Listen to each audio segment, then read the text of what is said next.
Olá, tudo bem? Eu sou a Beatriz, médica pneumologista, e hoje a gente vai discutir mais uma imagem de radiologia torácica para você aprender de uma vez por todas o que você tem que ver numa radiografia e como você tem que ver uma radiografia. Então, o exame que eu escolhi hoje é um exame que tem bastante alteração e que vai ser super relevante para a gente poder definir o que está onde, para a gente poder entender quais são esses tantos de fios e qual é a doença primária do paciente. Então, vamos lá. Nessa imagem, nessa radiografia, a gente já vê que é um exame no leito, tá? Então, não é um exame feito em PA, né? Póstero anterior, em pé. Então, é no leito. Então, a gente já sabe que o posicionamento não vai estar muito bom, e que provavelmente a gente vai ter sobreposições de estruturas. Aqui tem o R marcadinho, dizendo que esse lado é o lado direito. A gente sabe que essa paciente é uma mulher, porque tem mamas, ok? Então, aqui a gente já consegue definir o sexo da paciente, e com isso facilita até de a gente pensar em algumas doenças específicas. Então, vamos começar do começo. A gente já sabe que esse é um raio-x no leito, então ele não está com técnica adequada. Se a gente for avaliar o HIP, né, a rotação, a gente vê que um ombro está mais elevado que o outro, então ele está rodado. A penetração está até adequada nesse caso, eu consigo ver vértebras aqui, retrocardíacas, e não está devidamente inspirado, porque a gente não consegue contar contar de 8 a 10 vértebras. Aqui, se a gente for contar, vai ter 1, 2, 3, 4, 5, 6, 7 no máximo. Então, não está adequadamente inspirado. Mas vamos lá, então. A gente vê, né, que aqui tem um pulmão, aqui tem outro pulmão, aqui está a coluna de ar no meio, que é a traqueia, e aí a gente tem que comparar simetrias, ok? De um lado e do outro, de um lado e do outro. E aí, quando a gente compara um lado e do outro, a gente vai ver que aqui está cinza, aqui está cinza, aqui está cinza, aqui está preto, aqui também está preto, aqui está cinza, aqui está preto, está cinza. E aqui no meio está muito mais cinza, um cinza bem claro. Então, perceba, aqui desse lado esquerdo, a gente vê que tem parênquima pulmonar encostando aqui nas bordas costais, tá? Tem alterações parenquimatosas, né, que a gente vai ver, mas tem parênquima pulmonar preenchendo toda a cavidade torácica. Já desse lado aqui, a gente vê que o pulmão do paciente, da paciente, ficou reduzidinho aqui assim.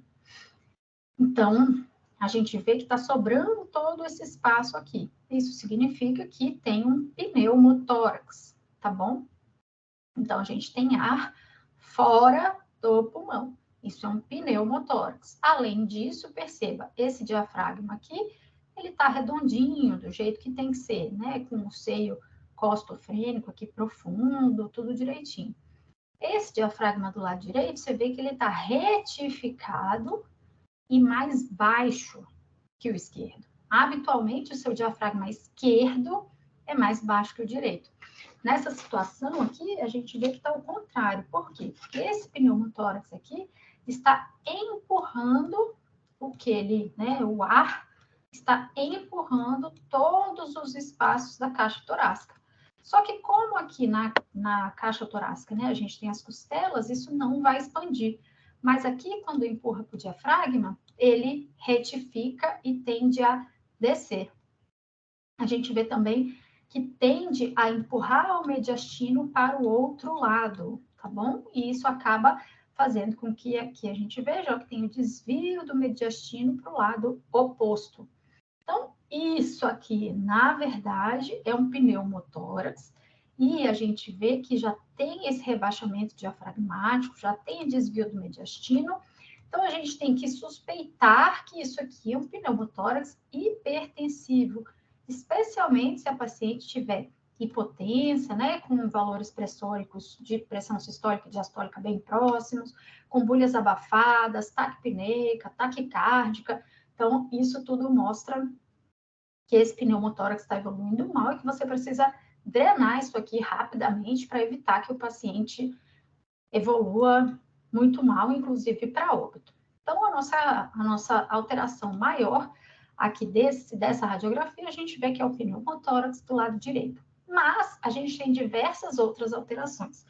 Então, por exemplo, esse monte de fio aqui, ó, aqui é um eletrodo que está conectado, né, para fazer a monitorização cardíaca, aqui é outro eletrodo, mais um eletrodo, tá? Então, esses fios aqui, ó, são do eletrodo. Aí aqui a gente tem um marca-passo cardíaco, tá? E a gente vê que ele tem 2 fiozinhos, então ele é bicameral. A gente segue um fiozinho aqui, ele para aqui, e segue outro fiozinho aqui, ele para aqui. Então, ele tem 2 locais e ele é bicameral, tá bom?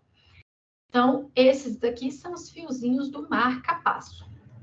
Outra coisa que a gente vê de fiozinhos aqui no meio, que tem um monte de fio, a gente repara que essa paciente, ela tem esses nozinhos aqui assim, tá vendo? Esses nozinhos aqui são esternorrafias, ou seja, ela já abriu o peito e já costurou de volta. Então, provavelmente, ela já deve ter feito uma intervenção cirúrgica cardíaca, por exemplo, uma ponte de safena, né? Uma mamária, e aí aqui é o fio, que é radiopaco, e é bem nessa posição aqui, médio external. Então, mais um fiozinho explicado aqui. Agora, vamos pegar esse outro fiozinho aqui, ó. A gente tem um fio que está descendo aqui do pescoço e parando mais ou menos aqui. E a gente tem um fio que está vindo aqui do lado e parando mais ou menos aqui também. Então, perceba, aqui aqui, né, é uma localização de acesso venoso central, então aqui ele fica no átrio direito, no fim da veia cava superior no átrio direito.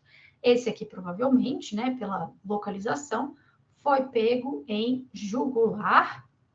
E a gente tem esse outro aqui, que também pela localização, que passa aqui, né, abaixo aqui da clavícula, então infraclavicular, provavelmente esse aqui é um catéter venoso central em subclávia, ok? Só que tá, né, não precisa de tanto. E a gente imagina que, muito possivelmente, um desses catéteres aqui que foram passados, que tenham acabado perfurando, pego uma bolha pulmonar, alguma coisa assim, e lesado o parênquima pulmonar, causando esse pneumotórax.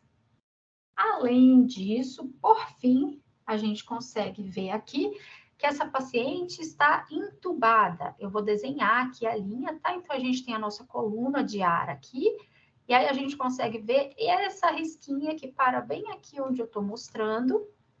Depois eu vou apagar para vocês verem. E a nossa carina, que é a divisão do brônquio-fonte direito com o brônquio-fonte esquerdo, tá aqui assim, né? Então, a gente tem aqui, é o tubo, que tá ali bem locado. Vou apagar para vocês poderem ver o risquinho, tá bom?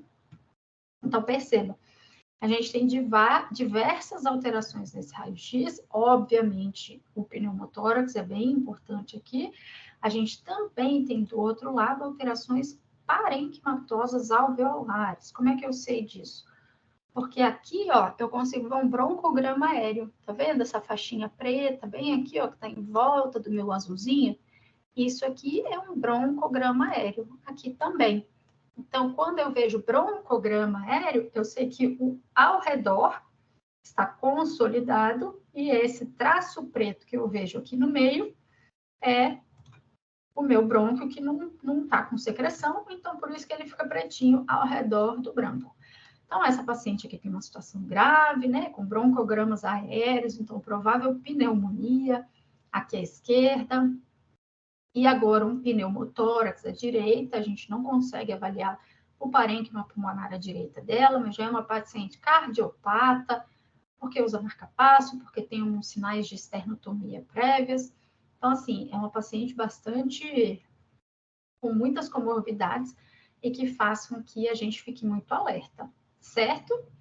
Essa era a nossa discussão de hoje. Se você gostou, me ajuda a divulgar aqui o canal, deixa um like aqui e compartilha com os colegas. Vem se inscrever aqui que sempre tem coisa boa nesse canal. Tchau!